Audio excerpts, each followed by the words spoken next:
OK, the luxury mobile phone market maintained decent levels of growth since its inception in 2002, despite the global economic slowdown. And whilst many firms are cutting jobs, high-end mobile maker Vertu is increasing its workforce by 25%. The group also recently released its first smartphone, the Constellation Quest, which apparently uses space and Formula One technology. Joining us to discuss is Perry Oosting, who is the president of Vertu, and joins us now. And Perry, just so people know where you're coming from, it's a British company, a British manufacturing story, but it's owned by Nokia, yeah?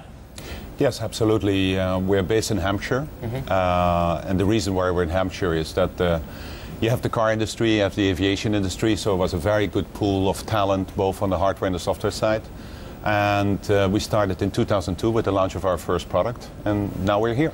Why are people able to spend between £5,000 and £17,500 for phones in a growing market at this current stage? We've got one on, I can put on camera actually, I'll put this on over here, which basically just shows the kind of, this is a £6,000 model, I think, isn't it? Yes. So just tell us, I mean, what it is about the phones that means that people still want to buy these, despite real concerns about jobs, recession, etc.?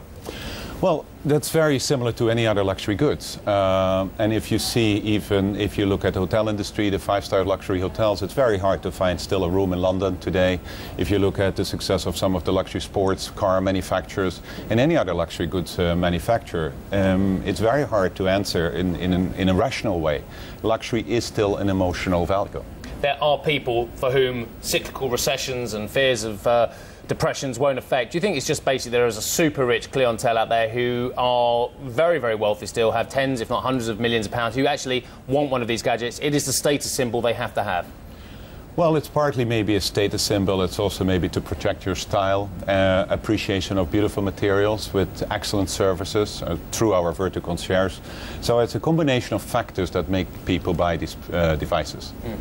So what's so brilliant? What justifies the price? Excuse me. What justifies that kind of price for a phone? Well, what is the justification of the prices? First of all, I would say the services. So when you buy the device and the durable materials and the beautiful manufactured handmade here in Hampshire, it's also combined with the Vertu Concierge. So with one touch on a button, 24 hours a day, 7 days a week, you get your personal concierge to help you with anything you might want to have.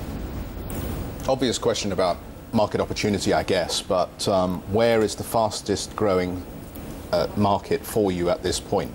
Well, at this point, it's certainly the greater Asia region. So if you look at greater China, so Hong Kong, Macau, and mainland China are one of the biggest growing markets at the moment for us. And we hear a lot about the demand for branded product in particular in that part of the world. Is that your experience as well? Yeah, linking into what Steve was saying about sort of must-have status symbol gadgets. Well, absolutely. I mean, China is a very strong growing market for the total luxury market, and also for us. We have a very strong position. We're just listed as one of the top 10 brands in China. We are investing quite a lot in China with own retail doors and have a very strong operation there. What about piracy? Are you getting knocked off in China quite regularly? Yes, I mean, piracy is always twofold. On one side, it shows that you're successful, otherwise you will not be copied. And of course, on the other side, people are using our innovation and our pioneering and trying to make let's say, a quick buck.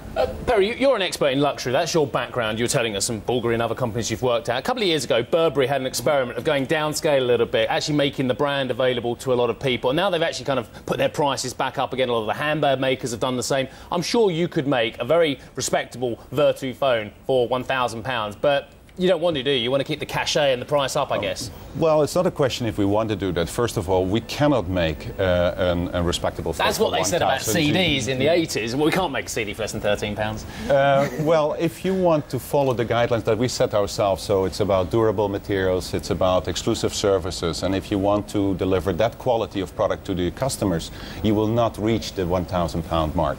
All right, brilliant. Perry, very nice to see you. Did you want this one back, or shall I hang on Absolutely. to it? Okay, all right. Thank you. Nice to see you today, sir. Thank you very much indeed. Perry Oosting, the president of Vertu.